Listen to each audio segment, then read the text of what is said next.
Hello and welcome. My name is Brianna Schiavone. I oftentimes go by Bree. I'm a licensed clinical social worker in private practice, serving as a counselor, a coach, and I absolutely love education, community outreach, activism. So here I am, thanks to a grant offered by the Compassionate Communication Center of Ohio, offering a monthly empathic exchange to anyone whose life is impacted by a chronic illness, a chronic condition. Specifically, the grant was written to serve patrons of the Diabetes Sangha. So many of us attending do live with a form of diabetes. I myself have had type 1 since the age of 14 for 26 years now. And also open to patrons of my passion project, Dear Diagnosis, a literary project serving persons across the globe with chronic illness. And we gather this month for a fifth time to investigate specifically what lies at the heart of a paradigm most commonly referred to as nonviolent communication, or compassionate communication, shorthand NVC, which came about during the civil rights era thanks to the work of Dr. Marshall Rosenberg, a clinical psychologist who was fascinated, perplexed by the degree to which violence was taking place, internally through self-talk and interpersonally. This work involves a four-step process that is beautifully illustrated here. Practitioners learn to take what automatically and generally occurs as a judgment, an evaluation, and to turn it into an observation, something that you can catch on camera, something that if we were in comic book world, you could catch in a thought bubble. From observations, we move towards expression of feelings. That could be emotional vocabulary, I feel anxious, but it could be somatic. Inference, I feel a constriction in my chest, a pit in my belly, numb all over. Because and herein lies the beauty of what evolutionary psychology has so beautifully illuminated, what social scientists for eons have been discussing, the idea that beneath our feelings are universal human needs. I feel anxious because I was needing acceptance in the crowd. And from there we move, especially when working interpersonally, towards making requests. Requests are different from demands. There is an art to request making. And generally, we start with a request to connect. Will you tell me what's coming up for you when I share that? Are you willing to explore this further with me? In fact, this is why the illustration in front of you is framed as it is.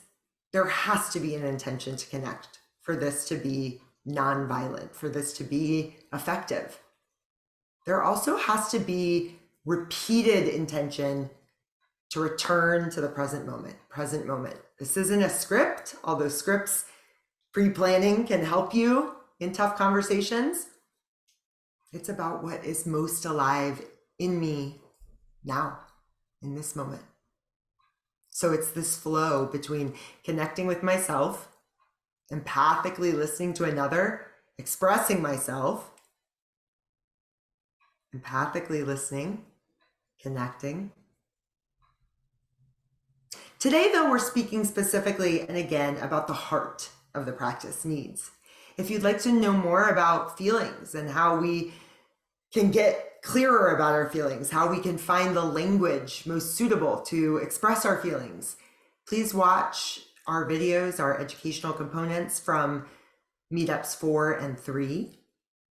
If you'd like to know more about the four-step process at large, how it applies to self-empathy, refer back to that first video.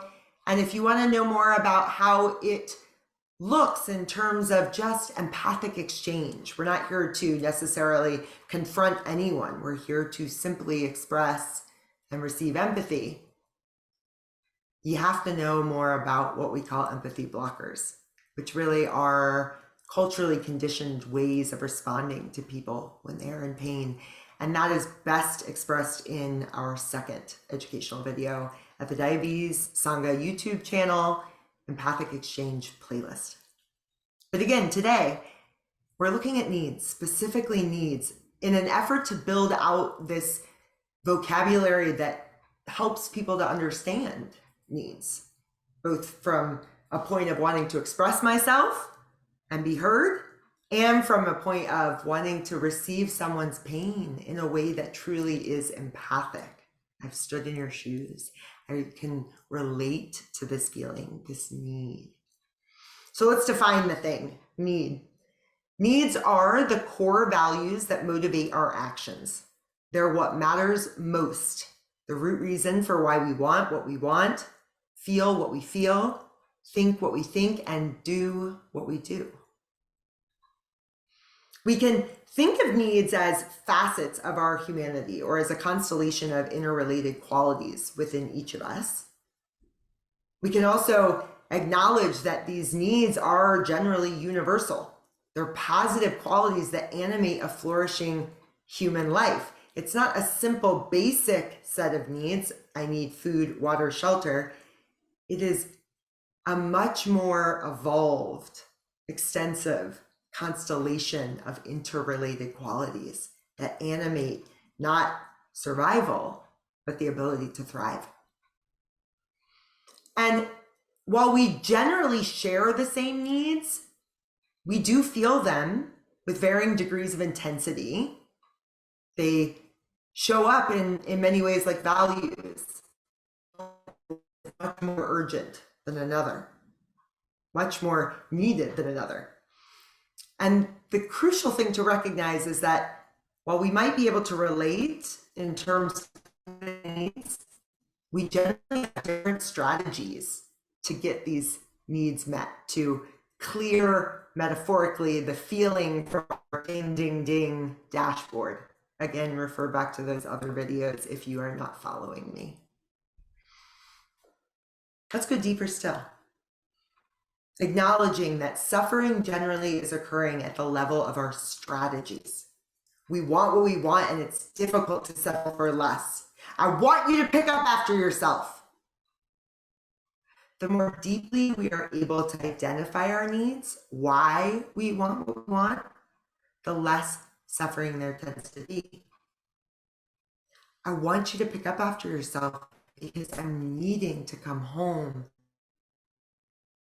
to a place where there is comfort, a place where there is ease. So anything that's a specific person, place, time, action is a strategy. And remember, strategies are where generally the tension lies. I need you to pick up after yourself will not be heard well. It feels like a judgment disguised as a demand. I need ease when I come to the door, which is why I'm asking you if you would kindly pick up after yourself. Different. But what do this constellation of needs look like? Well, we can start by just recognizing what Dr. Abraham Maslow introduced some time ago now as the hierarchy of needs, generally depicted as a pyramid with our most basic physiological needs at the base, relational needs in the middle, and higher needs like meaning and fulfillment toward the top. Maslow's work was further developed by a humanistic psychologist that many might know, Dr. Carl Rogers, who went on to mentor Dr. Marshall Rosenberg, the founder of NVC. So here's Dr. Rosenberg's list as published in his book on nonviolent communication. But I would not want for anyone to walk away believing that there exists any one list that is all encompassing. In fact, I am a collector of lists. One of my favorites, which you'll find linked in the show notes, folds up for easy and quick reference on the go. But myself and many folks dear to me that also practice have an ever-evolving list on a shared Google Drive, because it ultimately comes down to language, linguistics, the words people prefer to use to describe something that generally is a shared need. And again, I've offered this list, which is found at Oren J. Sofer's website. He is another trained NVC facilitator who intimately incorporates the practice of mindfulness and of somatics in his book, Say What You Mean, which I strongly encourage that you all check out. He offers this list at his website. I believe it's also been borrowed by the work of a group of facilitators in the Bay Area NVC. And I generally like the list because it has mention specifically of workplace needs at the bottom. So let's review a couple of key components. First and foremost, needs, synonymous with values.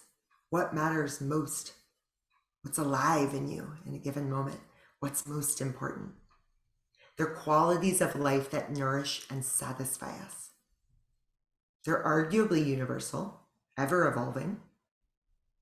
They're independent of persons, actions, strategies. They are the roots to our feelings, our thoughts, our actions. Ultimately, if we understand this thing called needs, we can understand all of human behavior, all of human experience. After all, we are animals, but we are complex animals. Homo sapiens sapiens, animals that think and know they're thinking. We're meant to know why we think what we think, feel what we feel. We're meant to live into our greatest potential. Problem is, most of us don't have this language and don't know how, in turn, to connect to this shared humanity, to one another in turn, to ourselves ultimately. So at this point in time, if you have not already, please stop the video, go to the show notes, and print yourself out a list of needs, or at least pull it up in a separate screen for reference. If we had been live, you would have sat with me as I guided our small group through a personal reflection and then placed them into small groups for a discussion, a breakout. So if you need a moment to grab a pen, a paper, a list of needs, please pause the video, and then we begin.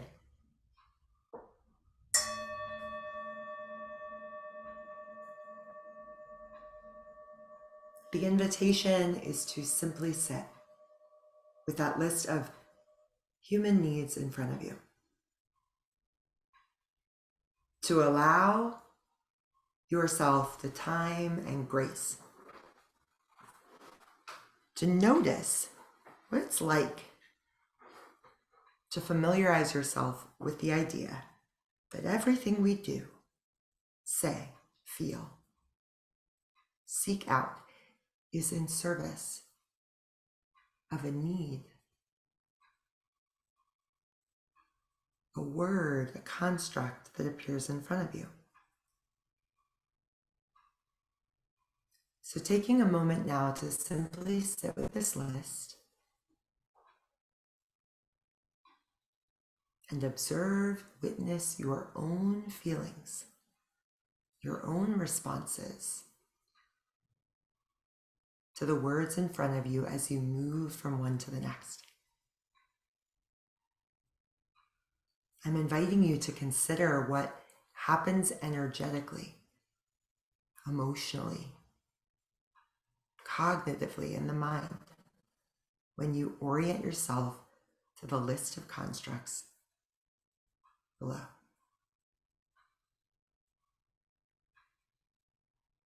just taking notice which ones bring a sense of openness, joy, relief, maybe. If perhaps there are pleasant feelings, a somatic opening and expansion to the idea that on some levels we are very simple. And even those intrusive thoughts, those unwanted feelings, they're here to serve a need that we all share.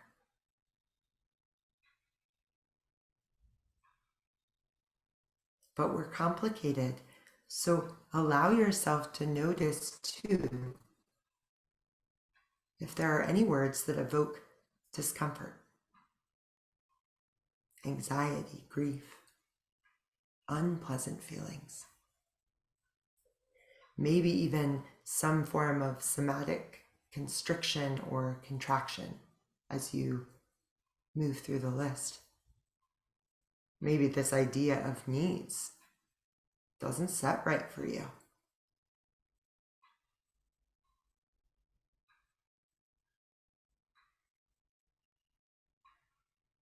If my guidance is moving too quickly, please acknowledge the need for more time, more space, and pause.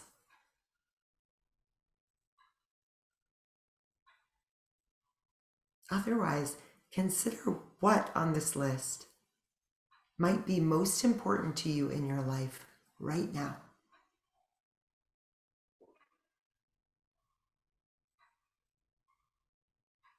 Consider too if it differs depending on the place, the person, and various roles. At home, that need for intimacy is much more prominent than at work, perhaps, where the need for autonomy is highly valued.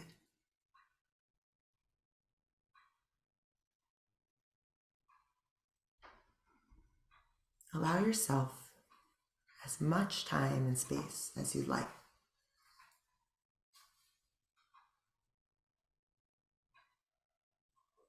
Otherwise,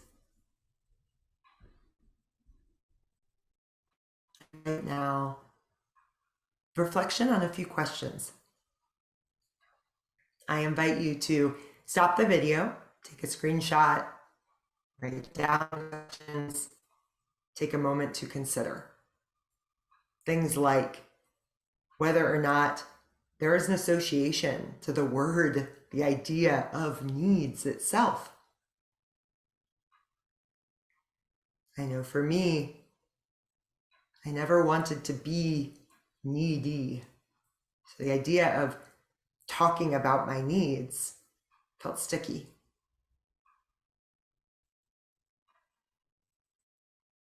I'm also encouraging you to think about how you generally show up when encountering the needs of others. Whether you've got some sense of obligation, resentment, indifference. There's no good or bad. In fact, the irony is that whatever your experience when it comes to the topic of needs likely illuminates a particular need. The need for ease. I don't want to take on other people's problems. Or the need for support. I'm a counselor. I always take on people's problems.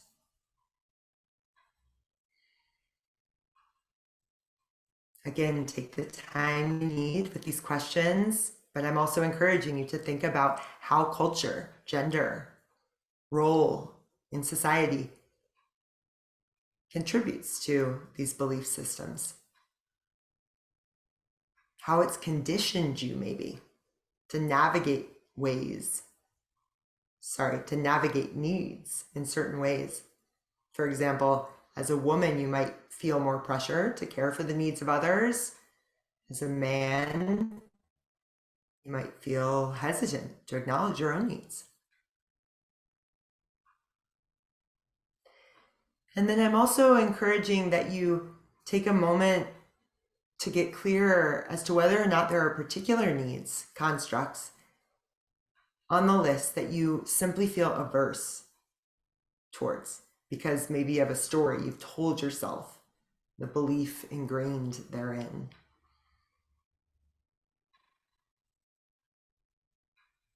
You can take time with my examples. You can also reference the work of Dr. Marshall Rosenberg in his book, Nonviolent Communication, or in Lucy Liu's corresponding workbook, where some of these questions came from. In fact, we're going to use a couple of hypothetical scenarios now from that workbook by Lucy Liu.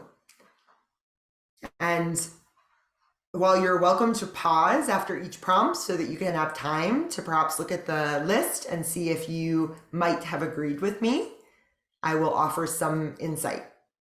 Knowing always, though, that it really comes down to how we define things, how we use language.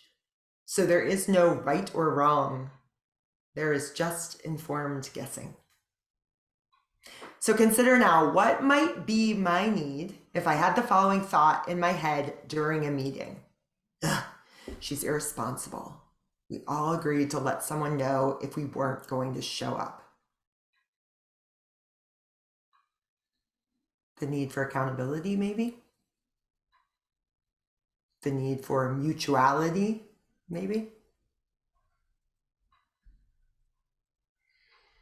How about, this is boring?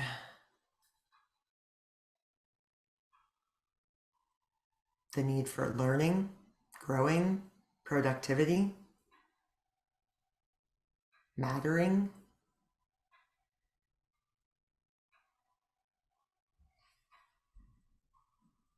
I hope my voice doesn't start shaking when it's my turn to speak. Just as I was distracted by a pop-up that I hope doesn't show up on your screen. The need for confidence, ease, acceptance, belonging.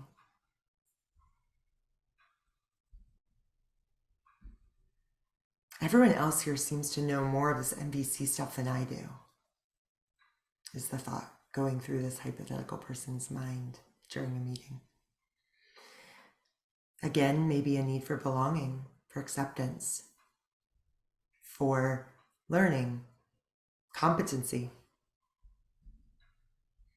There he goes again. I wish someone would shut that guy up.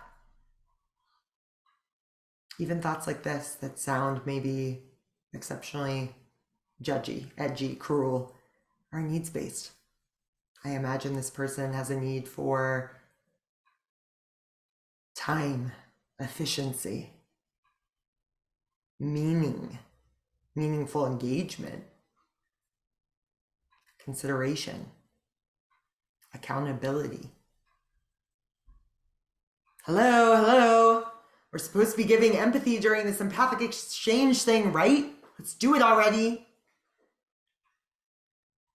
I imagine the need might be for empathy, for compassion. In fact, let me define these two terms. Empathy is a way in which we learn to be with someone's pain, showing up, a willingness to sit down, to experience, at least through proximity, the hardship. Compassion is something we do in response to the hardship. So in this compassionate communication, we are learning to offer empathy by simply reflecting feelings and needs. This person might have a need to be seen, heard, understood. If not, the need for empathy, compassion.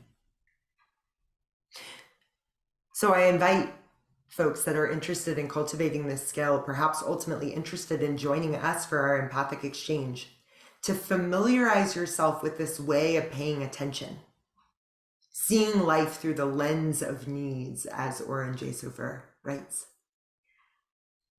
And to familiarize yourself with this way of paying attention, I'm encouraging you to dedicate a period of time, an hour, a day, a moment in time, to practice viewing yourself, what you think, what you feel, what you're doing, and to practice viewing others, what they are doing, what they're saying, how they're showing up through the lens of human needs. As your day unfolds, you might consider what needs am I trying to meet with my choices? Or as you observe others, you might consider what matters most to this person right now. What might be motivating them? Even while watching someone getting onto a bus, or agitated on a phone call, or waving goodbye, you might wonder about what needs they're trying to meet. That is the invitation. As is the invitation that you might join us on the third Wednesday of each month. We have funding through July 2023. We meet for generally an hour, if not an hour and 15 minutes, at 8:15 p.m. Eastern Standard Time. You can use the Zoom room linked at the top of our Diabetes Sangha website to join. You can also email me directly. I will put my email and contact information in the show notes. And again, all persons impacted by life with a chronic illness or condition, including caregivers, healthcare workers, are encouraged to attend, because I speak from experience when I say that it's not easy to live with something like diabetes, especially when you're living in a world that doesn't offer empathy, certainly doesn't know how to communicate compassion as readily as we often need it. With that, my friends, thank you and be well.